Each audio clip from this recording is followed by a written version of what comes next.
सर्वसमान्त्ये गणेशिने मूलोत्तर गुणाध्याये सर्वस्मै मुने नमः। सर्वस्मै मुने नमः। सर्वस्मै मुने नमः। तीने भुवन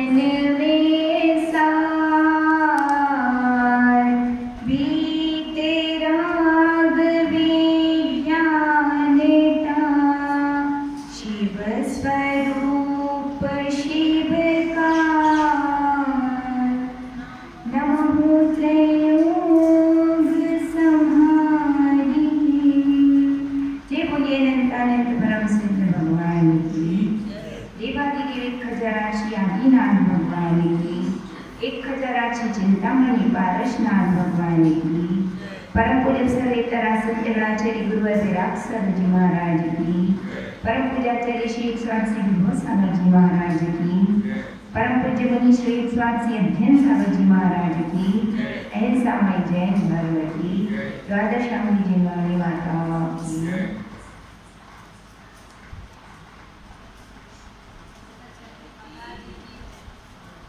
छेदाना ग्रंथ जिसकी पहली ढाई की 8 चौपाइयाँ हमने देख ली हैं, जिसमें त्रियंच गति के दुखों का वर्णन चल रहा था।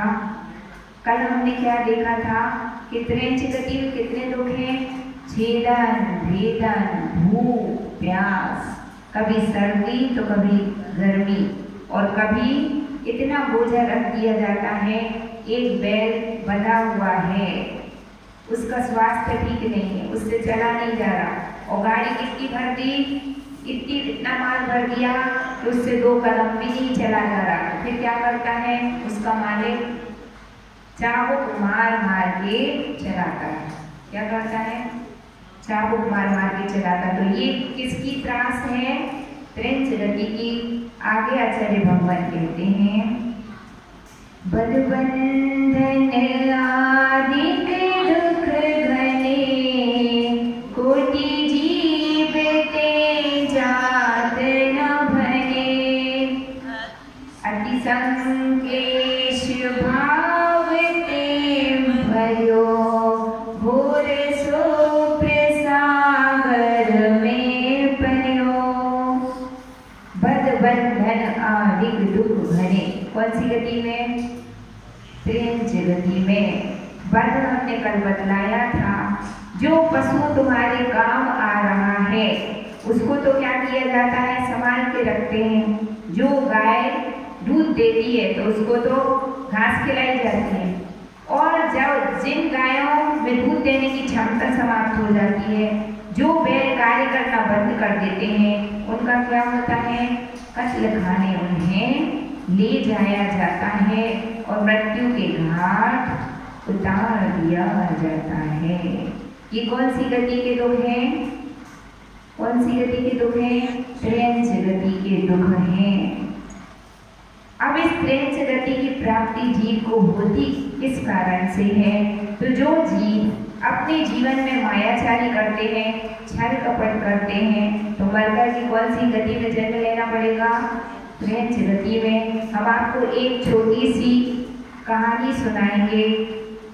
एक बार की बात है कि एक गुरु थे और उनका शिष्य था। शिष्य का नाम था टुंबरू, गुरु नारद थे। शिष्य का नाम क्या था? टुंबरू। और एक बकरा था जिसको एक कसाई लेकर के जा रहा था। बहुत सारे बकरों को किसके लिए ले जा रहा था? कत्ल खाने ले जा रहा था उन बकरों को। और रास्ते में ले जाते समय एक बकरा बीच में से छूट करके भागा और एक दुकान में घुस गया। वह दुकान किसकी थी? किराना दुकान थी, जिस पर दाल, चावल, गेहूं आदि अनाज मिलते हैं। तो वह बकरा जो था वो एक मांगी लाल जी की दुकान में घुस गया, और उसने क्या किया? उसमें जो अनाज रखा था उसके बोरे पे मुंह मारा और बहुत सारा अनाज मुंह में भर लिया। यह दृश्य किसने देख लिया? जो उस दुकान का मालिक था, मांगीलाल जी का बेटा, उसने देख लिया तो पहले तो एक डंडा उठाया और डंडे ही डंडे मारे। किसको मारे? उस बकरे को मारे। और फिर उसके बाद क्या हुआ? उस कसाई से कहता है कि इस बकरे के मुंह में जितने भी दाने हैं, जब इसको हलाल करो तो मेरा सारा अनाज वापस कर देना। वो इतना कंजूस था। तो जो बकरा था उसको कसाई वापस पकड़ के ले जाने लगा। यह दृश्य आसमान में खड़े हुए नारद और उनका तुम्बरू नाम का शिष्य देख रहा था। नारद जी ने जैसे ही यह दृश्य देखा तो मुस्कुरा दिए। तुम्बरू पीछे पड़ गया। गुरुजी बताइए आप क्यों मुस्कुरा रहे? कुछ तो कारण होगा। यदि कोई हंस रहा हो तो सामने वाला उससे जरूर पूछता, बताओ ये क्यों हंस रहे थे? अभी हंस रहे थे। तो गुरु ने भी क्या पूछा कि गुरुजी आपको बताना ही पड़ेगा कि आपको आखिर हंसी किस बात पर आई। तो नारद जी ने कहा जाने दे तुम गुरु ने कहा नहीं गुरुजी आपको बताना ही पड़ेगा। तो नारद जी ने क्या कहा? ठीक है, ये जो बकरा है तुमने अभी देखा, इसने क्या किया? उस बोरे में मुंह डाला। तो गुरुजी इसमें हंसने की क्या बात है?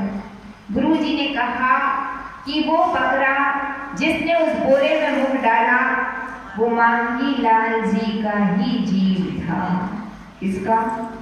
मांगीलाल जी ने जीवन भर क्या किया? छल कपट, अन्याय अनीति से अपना व्यापार चलाया। तो क्या हुआ उसका फल? उनको मर करके क्या बनना पड़ा? बकरा। और उनको मारने वाला कौन था? उनका स्वयं का बेटा ही था, है ना। और बेटा क्या कह रहा है? जब पिताजी थे तो उनकी आरती उतरती थी और अब बकरा बन गया तो अब तो उनको क्या पढ़ रहे हैं? लठ पढ़ रहे हैं, है ना। तो छल कपट और मायाचारी करने से जीव कहाँ पहुंचा? त्रिंच गति में। तो कभी तो मृत्यु की घाट उतार दिया जाता है और कभी बंधन के दुख है। बंधन के दुख कैसे हैं? खूंटे से बांध दिया गया, सर्दी लग रही है, कभी गर्मी लग रही है, कभी भूख लग रही है, कभी प्यास लग रही है और सामने वाला देना भूल गया तो क्या होगा? क्या होगा? हाँ, गर्मी लग रही है, कोई देखने वाला नहीं। कितने बार गाय और बैलों के आंखों में से क्या देखे जाते हैं? आंसू बहते हुए जाते हैं। तो पंडित जी कह रहे हैं कोटि जीवते जात न भने। कितने दुख हैं उस प्रेम जगती में, करोड़ों जिह्वाओं से भी यदि वर्णन किया जाए तो प्रेम जगती के दुखों को कहा जा सकता नहीं है ना। तो सुनील भैया ने कहा कि हमें क्या करने, हम कौन गाय हैं कि हम बैल हैं? सुना भी लगी माता जी, है ना। तो ध्यान रखिए, आज आप मनुष्य हैं लेकिन कभी ना कभी तो गधा भी रहे थे, कभी ना कभी तो बैल भी रहे थे। उस अवस्था में इस जीव ने ऐसे दुखों को सहन किया है ना। और आज अपने को थोड़ा सा कष्ट हो जाए, कोई अपने से 19-20 बोल दे, है ना, तो क्या होता है? अपन से लड़ने तैयार हो जाते, झगड़ने तैयार, है ना। और घर पे यदि कोई मिठाई बनी हो, किसी को 19-20 ज्यादा मिल गई, किसी को कम, तो भी क्या हो जाता है ना। आप तो इन्हीं के लिए करते हो, हमारे लिए कुछ नहीं करते, है ना। तो अपना क्या बन जाता है? तुरंत ही नेगेटिव चिंतन आ जाता है। तो आचार्य भगवान कहते हैं कि इतने दुखों और कष्टों को सहने के बाद आपको क्या मिल गई है? मनुष्य की पर्याय। तो इस पर्याय का क्या करना चाहिए? सदुपयोग करना चाहिए। और सदुपयोग क्या है? ठीक है, कोई बात नहीं, किसी को ज्यादा भी मिल गया तो कोई बात नहीं, उसका पुण्य क्या होगा? हमारे से ज्यादा होगा तो ज्यादा मिल गया, अपना पुण्य कम होगा, है ना। ऐसा सोचकर मन में क्या रख लेता है जीव? समता धारण। और जो समता नहीं रखता तो फिर उसका परिणाम क्या होगा? माथा फूटते रहो, परिणामों को क्या करो? संक्लेशित करो। अति संक्लेश भावते मर्यो। किसी त्रेंच को यदि कसाई लेकर के जाए, है ना, उसको मारे कूटे तो उसके परिणाम कैसे रहेंगे? अच्छे के खराब? सुनिए भैया, संक्लेश संक्लेशित परिणाम रहेंगे, है ना। अत्यंत कष्ट होगा, पीड़ा होगा, चीखेगा, चिल्लाएगा, बचने का प्रयास करेगा, है ना। एक बार का एक दृश्य हमने अपनी आंखों से देखा था तो दिल दहल गया था। एक सुअर था और सुअर पकड़ने वाले आते हैं ना, तो सुअर पकड़ने वाले आए। अब उसने इतना प्रयास किया बचना के कैसे भी छूट जाए, है ना। अब अपन बोले क्या, उसको बोलोगे तो भाई वो सुनते नहीं, जो पकड़ने वाले रहते हैं। इतना चीखा, इतना चिल्लाया और उसके दुख को देख कर के ऐसे लग रहा था कि स्त्रीलिंग पर्याय में कितने दुख हैं, चाह कर भी उनके लिए कुछ कर पाते नहीं हैं। तो पंडित जी कह रहे हैं कि मरण भी कैसा होगा, संक्लेश परिणामों से, और यदि मरण संक्लेश परिणामों से हुआ तो कहाँ जाना पड़ेगा, घोर शुभ्र सागर में पड़ो। कहाँ जाना पड़ेगा, संक्लेशित परिणामों से मरण हो तो नरक ही जाना पड़ता है। हमारा जैन धर्म बहुत सूक्ष्मता को लिए हुए है और क्या कहता है कि अंत भला सो सब भला।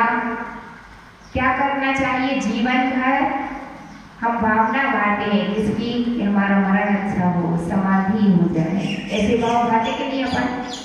तो एक बात हमेशा ध्यान रखना कि परिणाम कैसे नहीं होना चाहिए, संक्लेशित नहीं होना चाहिए। और कोई व्यक्ति का यदि स्वास्थ्य खराब हो, किसी की संलेपना समाधि चल रही हो और वह झपक यदि कभी 19-20 अवस्था में आ जाए, हो सकता है कि किसी को चिड़चिड़ाहट हो, कोई क्रोध करे, कोई गुस्सा करे, तो आचार्य जन क्या करते हैं, जो गुरुजन रहते हैं वो क्या कहते हैं, ये निकेन प्रकार उसके परिणामों को संभालने का प्रयास करते हैं, उसको संबोधन देते हैं। क्या प्रदान करते हैं, संबोधन, ताकि उसकी संदेशता क्या हो जाए, समाप्त हो जाए।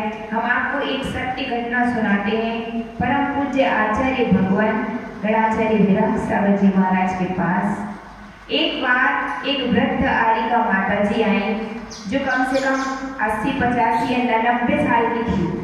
इतनी वृद्ध आरिका माता जी, वो किसी अन्य संघ से आई थी और आने के बाद उनको एक ही काम था। क्या काम था कि आचार्य भगवान आप हमारी क्या करा दीजिए, समाधि करवा दीजिए। एक बार उनका समाचार आया, 2 बार आया। अत्यंत वृद्ध थी और जो वृद्धावस्था रहती है 90 की पार हो गई, थोड़ा परिणाम भी कैसे रहते हैं, चिड़चिड़े हो सकते हैं।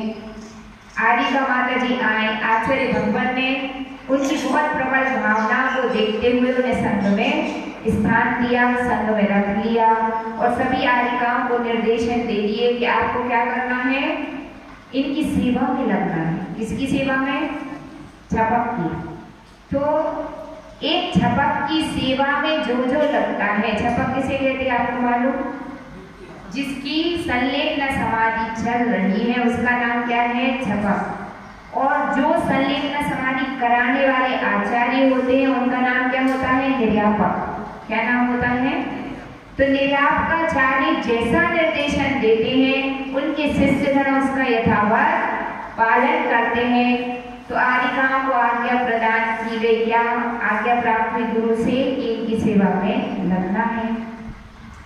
और अब उनकी स्थिति कुछ ऐसी थी कि थोड़ी समता उनके अंदर कम थी। वो जो माता जी थी 90 साल की, वृद्ध भी तो थी, तो उनको क्या होता था, जो जाता था उसको बहुत डांटती थी, फटकारती थी, है ना। तो बहुत सारी आरिका माताएं जी थी जो वापस लौट के आ जाते थे, है ना, और कहते थे अब हम नहीं जाते माता जी, बड़ी माता जी से कहते थे अब जाओ तो चिल्लाना प्रारंभ कर देती है, पर कुछ अच्छा भी करो तो वो डांटती रहती है ना। तो आचार्य भगवान ने उस समय क्या कहा कि जो झपक रहता है वह कैसा होता है, एक बालक की तरह ही होता है। उसका कुछ भी अपराध हो तो वह क्या होता है, सब क्षम्य होता है। यदि कोई झपक धोखे से कभी आप पर को मार भी दे तो भी क्या करना है, उसके परिणामों को संभालने का प्रयास करना है। फिर तो एक दो कुछ ऐसी आरिकाओं को नियुक्त किया गया जो क्या करती थी, उनको बहुत प्रेम से संभालती थी, उनको पल पल पर संबोधन दिया जाता था कि माता जी है ना, हम आपकी सब व्यवस्था बना देंगे, हम आपकी सेवा करेंगे, है ना, अपन ऐसा नहीं बोलते ना दूसरों से, हमारी का है। इस प्रकार से उनको अनेक प्रकार का संबोधन सुनाया जाता था और परिणाम उसका ऐसा निकला कि धीरे धीरे उनके परिणाम कैसे हो गए, शांत हो गए और अंतिम क्षणों की ओर वे आरिका माता जी थी। और यह भी एक बहुत बड़ी वैयावृत्ति कहलाती। क्या कहलाती है वैयावृत्ति? किसी की संक्लेशता को दूर कर देना, ये भी क्या कहलाती है? वैयावृत्ति। अपन तुरंत उंगली तो उठा देते हैं, फलाने महाराज तो बिल्कुल अच्छे नहीं है, बात बात में गुस्सा करते, जब देखो तब डांट देते, है ना। तो अपन क्या देखते दूसरे की? क्या देखते? बुराइयां, है ना। हमें तो भी महाराज अच्छे लगते, कौन से? अध्ययन साहब। क्यों? जब देखो जब मुस्कुराते ही रहते, इसलिए हमें तो बेपसंद है, और दूसरे जो चिड़चिड़ करते हैं वो पसंद नहीं है। आप एक बात ध्यान रखिए, हर व्यक्ति की परिस्थिति समान नहीं होती। कोई स्वस्थ शरीर का धारी होता है, कोई अस्वस्थ। जो स्वस्थ रहता है वो आपको मुस्कुराता ही दिखेगा, है ना। और जो बच्चा आपके घर में 4 बच्चे हैं, स्वस्थ रहेगा तो हंसता खेलता नजर आएगा, क्योंकि उसको कोई तकलीफ नहीं है। और जो व्यक्ति अस्वस्थ रहेगा तो उसको क्या होती है? चिड़चिड़ होती है, फीवर आ रहा है ना, बुखार चल रहा है, और भी कोई तकलीफ है शरीर में, तो वो आपको मुस्कुराता हुआ नजर आएगा क्या? आ भी सकता है और नहीं भी आ सकता। और अधिकांशतः कंडीशन तो क्या बनेगी कि वो आपको मुस्कुराता नजर नहीं आ पाएगा। यद्यपि संत जन अपनी समता बनाने का पूर्ण प्रयत्न करते हैं, लेकिन कभी ऐसा हो सकता है कि किसी को बहुत अधिक दाह हो रही हो, कोई वेदना हो रही हो, तो उस समय क्या हो सकता, आपने कोई काम बिगाड़ दिया और हो सकता कि उन्होंने आपको डांट भी दिया। तो उस समय आपको क्या करना है? वैयावृत्ति। वैयावृत्ति का मतलब हाथ पैर दबाने का नाम वैयावृत्ति नहीं है। मीठे वचन बोलना। किससे? यदि कोई साधक है तो कौन सी राह पे चल रहा है? धर्म की राह पर चल रहा, तो अच्छा काम कर रहा कि बुरा? अच्छा काम कर रहा ना। लेकिन यदि उसके रत्नत्रय की साधना में कोई विघ्न आ गया तो क्या करना पड़ेगा? उसकी वैयावृत्ति करना चाहिए। वैयावृत्ति का मतलब क्या है? मीठे वचनों का प्रयोग करना भी क्या कहलाती है? आप बहुत बीमार हैं, अस्वस्थ हैं, आपसे चला भी नहीं जा रहा, और हम और 4 बातें सुना रहे हैं, बड़े साधक आए, इनको तो कोई समझता ही नहीं है, जब देखो तब चिल्लाते रहते। आपने 4 अपशब्द बोल दिए तो उससे क्या होगा? सामने वाले का एक तो स्वास्थ्य वैसे ही खराब हो, और आपके अपशब्द बोलने से उसकी जो जितनी थोड़ी बहुत समता थी वो भी क्या हो गई? समाप्त हो गई। अच्छा होता कि आप क्या कहते? बहुत अच्छा, देखो महाराज का कितना स्वास्थ्य खराब है, लेकिन फिर भी कितनी समता रखते हैं। अगर आपने ऐसे मीठे वचनों का प्रयोग किया तो कदाचित जीवन में समता ना भी हो तो क्या आ जाती है? समता आ जाती है। बच्चा बीमार हो और आप उसको और डांटो तो क्या होगा? वो और बिखर जाएगा, है ना। और प्रेम से बोलो, देखो कितना अच्छा राजा बेटा है, अब भी देखो पूरी प्लेट साफ कर देगा, सब एक रोटी पूरी खा लेगा, है ना। यदि आपने ऐसे प्रेम के वचन बोले तो क्या होगा? क्या होगा? धीरे धीरे उसके स्वास्थ्य में क्या आ जाएगा? सुधार। तो वह एक झपक था जिसके परिणामों में क्या थी? संक्लेशता। और सब जने हाथ जोड़ ले, अरे वो तो चिड़चिड़ करती, वो तो चिल्लाती, हम तो कहीं नहीं जाते उनके पास, तो फिर वैयावृत्ति कौन करेगा, है ना। तो अपने हृदय में इतनी उदारता होनी चाहिए, इतनी विशालता होनी चाहिए कि हर प्रकार के धर्म की साधना करने वाले साधक के प्रति हम क्या रख सकते अपने हृदय में? प्रेम और वात्सल्य।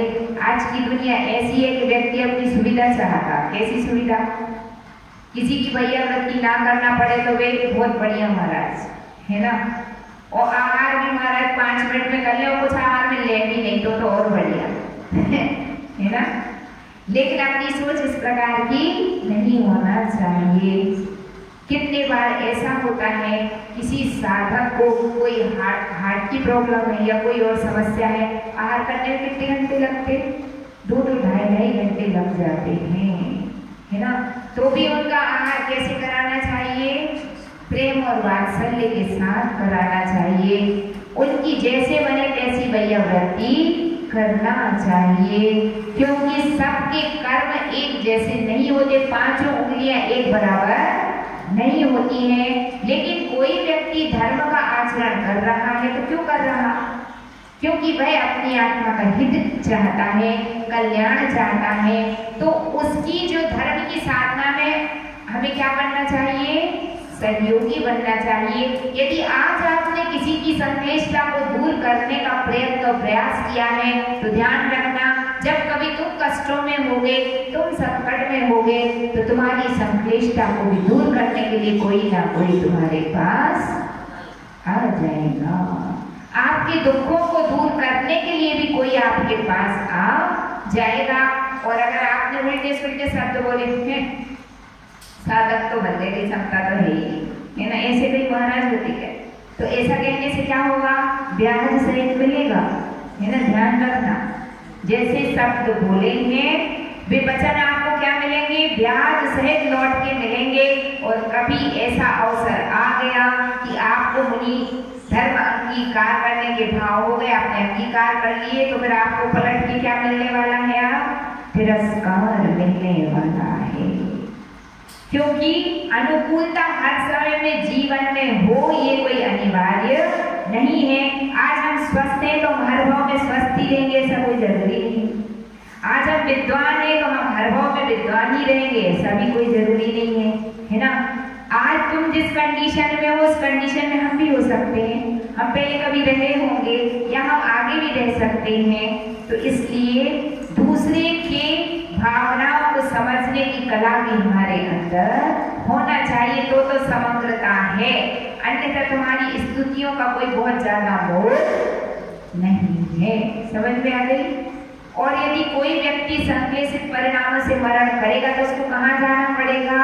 नरक। और यदि आपने उस साधक की, उस छपक की वैयावृत्ति की, उसके परिणाम संक्लेशित होने से बचा लिए, तो वो दुर्गति में जाने से बचा किसकी कृपा से? आपकी कृपा से। तो आपको पुण्य मिलेगा कि पाप? पुण्य मिलेगा। एक और आनिका माता जी की ऐसी आपको घटना सुनाए, इतनी सुंदर उनकी साधना 4 नंबर माता जी कहलाती थी हमारे संघ की। और तुमको क्या बताएं भैया, 70 साल की उम्र में भी पूरा पग विहार करती थी और बैठ करके सामायिक पद्मासन से आत्मा का ध्यान, माला जाप, मतलब हर क्लास में समय पर उपस्थित होना। उनकी साधना इतनी अच्छी थी, लेकिन कर्मों को कोई देख करके नहीं आया कि कब क्या होने वाला है। और अंत समय में उन्होंने 10-10 उपवास कर दी पर्यूषण पर। और अंत समय में क्या हुआ? अंत समय में कुछ ऐसी घटना घट गई कि माता जी का होश हवास चला गया। उनसे कहो कि माता जी सामायिक कर लो। उनके दिमाग में एक ही बात भर गई थी कि हमें समाधि करना है तो हमें मोल लेना है। सबको भगाती थी, मतलब वो सामायिक भूल गई, प्रतिक्रमण भूल गई और सबको क्या करने लग गई? जो सामने आए उसको ही कहती थी चल रही है, तो सामने से हट, सबको भगाती। किसी को अपने पास बैठने ही नहीं देती थी। और जब हम 4-5 माता जियाँ थे तो हम लोगों को बड़ा दुख हुआ कि इन्होंने कितनी हमारी आंखों के सामने साधना की, तो हमें तो सब मालूम था कि कितनी अच्छी साधक है। तो एक आदिका हमारे यहाँ 7 नंबर माता जी थी, हमने उनसे कहा कि माता जी ये आपकी बात सुनती है ना? हमने भी उनको संबोधन दिया 1-2 बार, तो वो सबकी चाय की तरह मेरे को भी खिसका दिया। हमने कहा माता जी आप जो बोल रहे हैं आपकी सुन रही है, अब आपका काम है कि बिल्कुल इनके पास से उठना नहीं है, चाहे कोई कुछ भी कहे कि संबोधन तुम्हें सुनाना कि नहीं सुनाना, संबोधन आपको सुनाना है।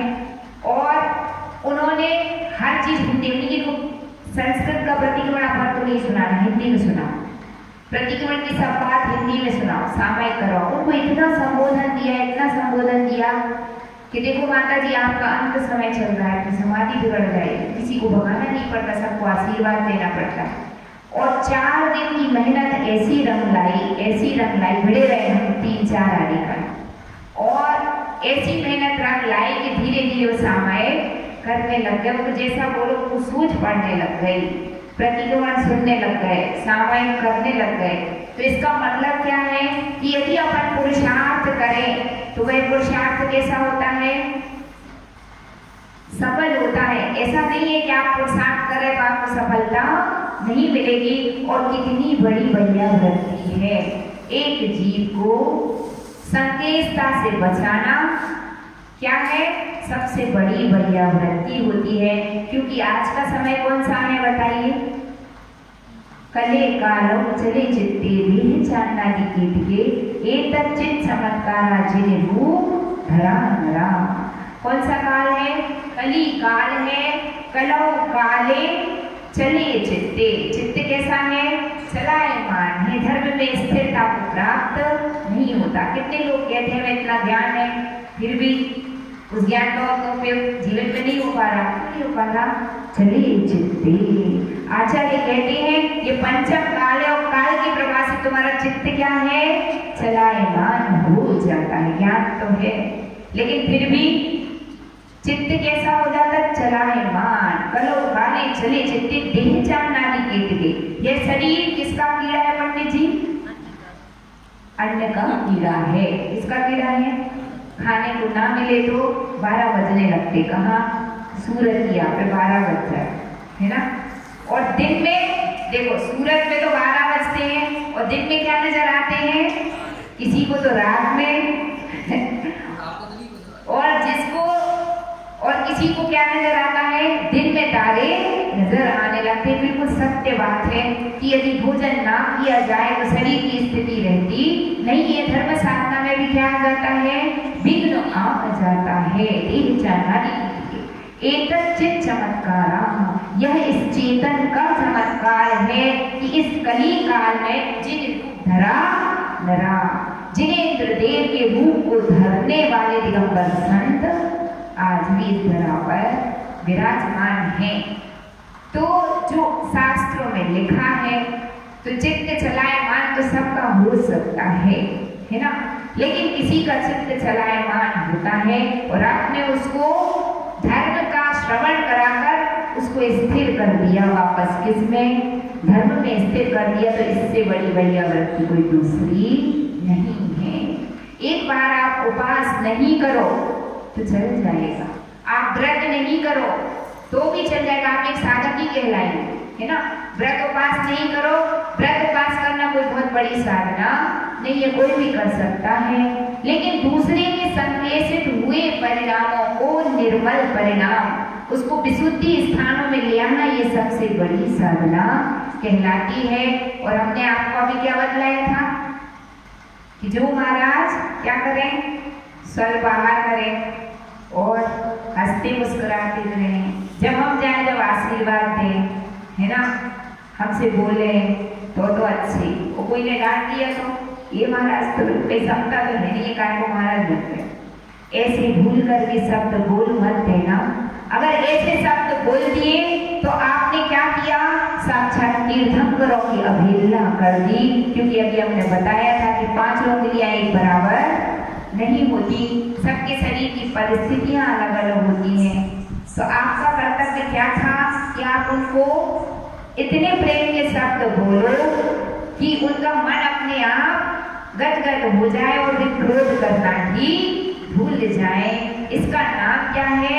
समीचीन वैयाकृति। और आपने 4 शब्द कह दिए तो सामने वाला और संक्लेशता में पहुंच गया।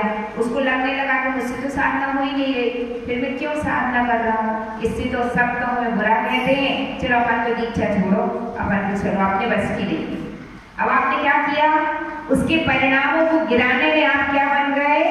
निमित्त बन गए। और एक व्यक्ति वह है ना, महाराज धन्य है आप, इतना कठिन कली काल है फिर भी आप इतनी साधना कर रहे, धन्य आपकी साधना। आपका कितना स्वास्थ्य रहता है फिर भी खराब रहता है, फिर भी आप इतने दृढ़ हैं, इतने निश्चल है, इतने मजबूत है, धन्य आपकी साधना। तो आपने क्या की? उसकी क्या करी पंडित जी? वैयावृत्ति 19, 20, 84 अवस्था देख ली। तो आलोचना करना पंडित जी बहुत आसान है, दूसरे की हंसी निकाल देना बहुत आसान है, इसमें पैसे नहीं लगते गए, है ना। दूसरे की हंसी निकालना क्या है? बहुत आसान है। लेकिन किसी की परिस्थिति को समझना, उसका सही धर्म साधना में वृद्धि हो, ऐसे संयोगों को जुटाना क्या होता है, वो महानता कहलाती है। और निंदा और आलोचना बहुत सस्ती होती है, और निंदा और आलोचकों की संसार में कोई कमी नहीं है। और कली काल में निम्न वृत्ति वाले लोग संसार में कम है कि ज्यादा है, और अच्छे लोगों की संसार में क्या है, कमी है ना। तो कोई धर्म साधना कर रहा हो, माँ को सिर्फ इतना बतला रहे हैं, तो उसके परिणाम संक्लेशित हो जाए तो उस पर कभी हंसना नहीं, बल्कि क्या करना, उसकी बढ़िया वृत्ति करना, है ना। सुधीर भैया बोले जो गुस्सा करे उसके पाँव दबाए क्या माता जी, तो हमने कहा नहीं, पाँव नहीं दबाने हैं। फिर क्या करना, मिष्ट वचनों का प्रयोग करना है। जैसे भोजन में सारे व्यंजन तो हो और मीठा ना हो, तो भोजन कैसा लगता, ठीक है, अच्छा खाना, मीठा तो कहीं शादी में जाओ आप, है ना, और वो एक भी मीठा ना बनाए, ऐसी कैसी शादी कर ली, कैसे कंजूस लोग हैं, है ना, मीठा तो बनाए, है ना। मीठा जरूरी है कि नहीं है, पंडित जी देखो मुंडी हिल रही है, बहुत जरूरी है। हाँ, पूरी और मीठा। अब शादी तो छोड़ो, अगर छोटा सा कोई भोज भी कराए और मीठा ना रखे, हाँ बड़ा भोज कराओ, सस्ते कंजूस लोग एक मीठा तक तो रखा है कि नहीं।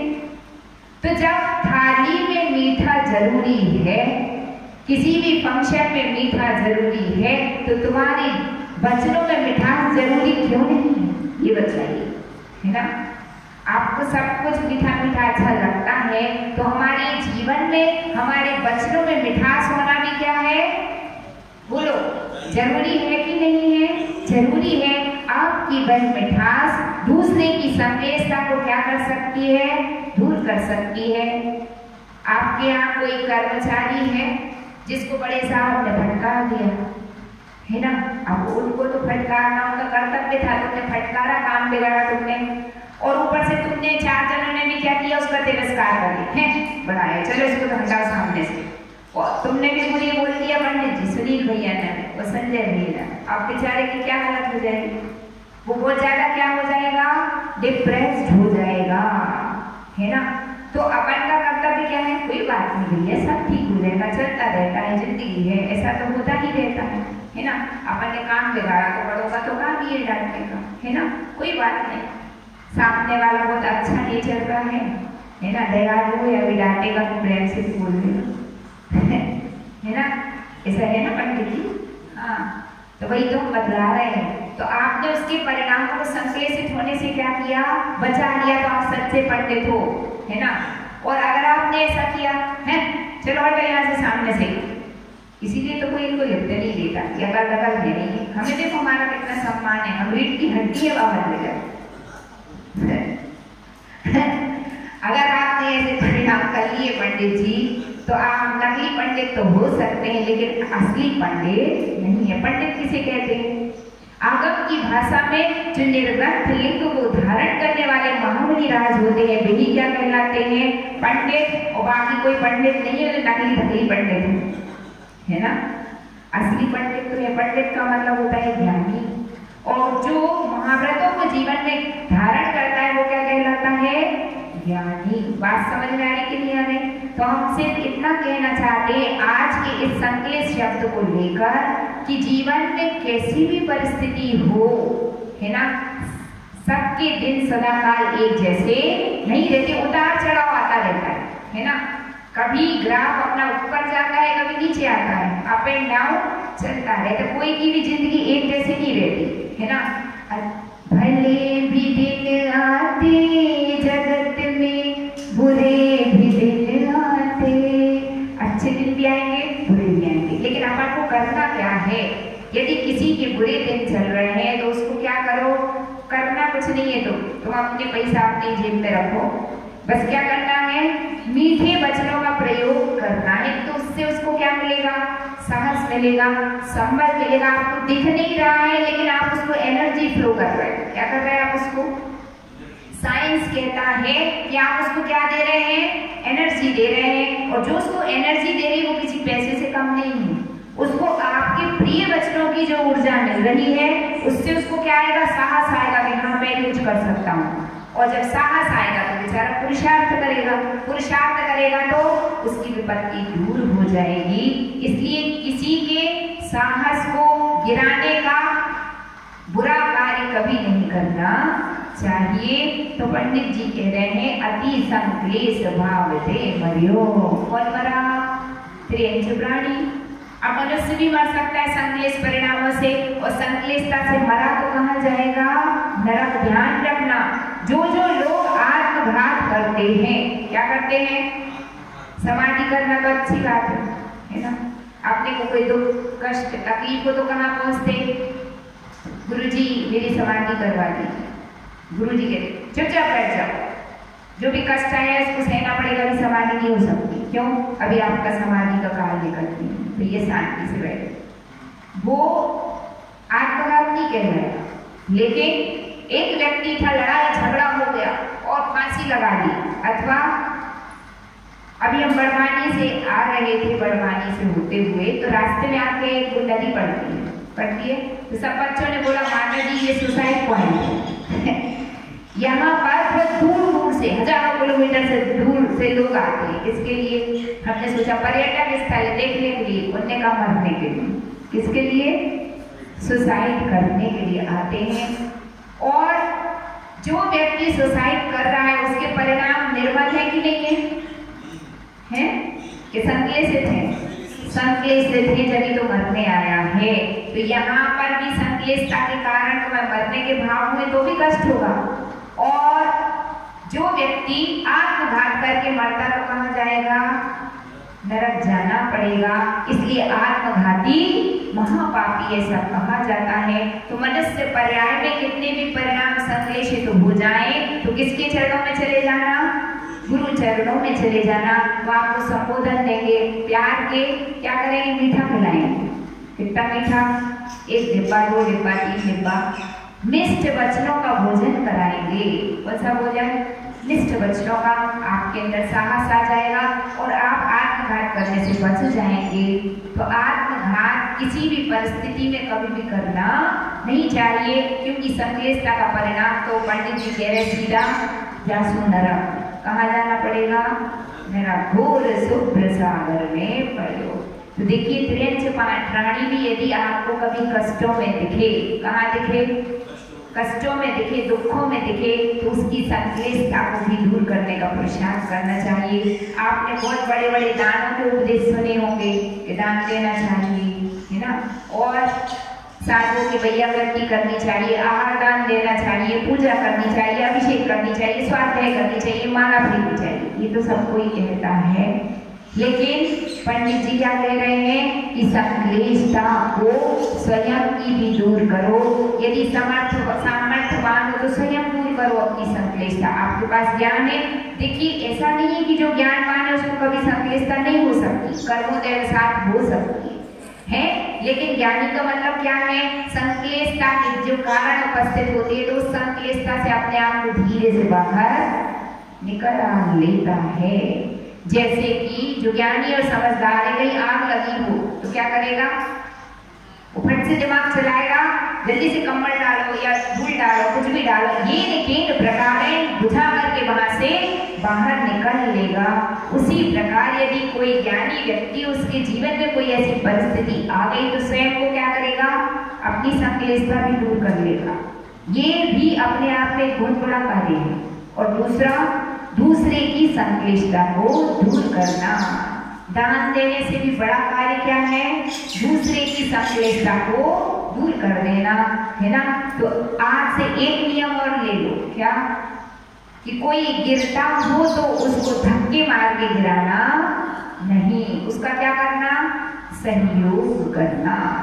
यदि कोई व्यक्ति संक्लेशता में जा रहा है, गाड़ी उसकी पटरी से नीचे उतर रही है, तो क्या करना? उसको संभालना हमारा कर्तव्य है, यदि आप ज्ञानी हैं तो, है ना।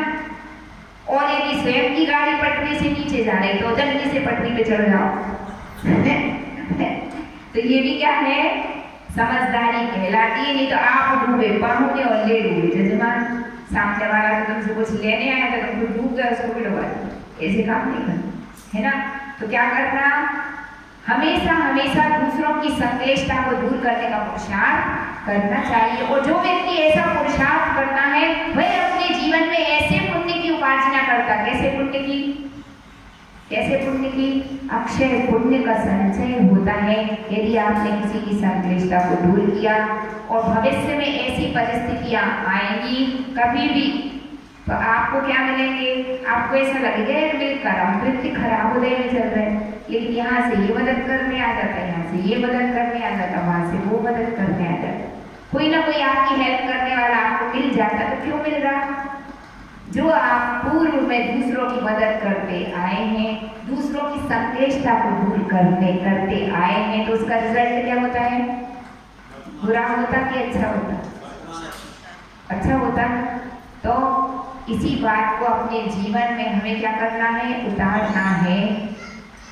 अति संक्लेश भावते मरियो घोर शुभ्र सागर में परियो। संक्लेशता से स्वयं भी बचना और दूसरों को भी बचाने का पुरुषार्थ करना चाहिए। यही सबसे बड़ा ज्ञान है, यही सबसे बड़ा विवेक है और यही सबसे बड़ा धर्म है। इसी भावना के साथ जय बोलिए चिंतामणि पारसनाथ भगवान की, द्वादशांगी जिनवाणी माता की। जिनवाणी के ज्ञान से सूझे लोकालो, सोवाणी मस्तक नमो सदा दे तुम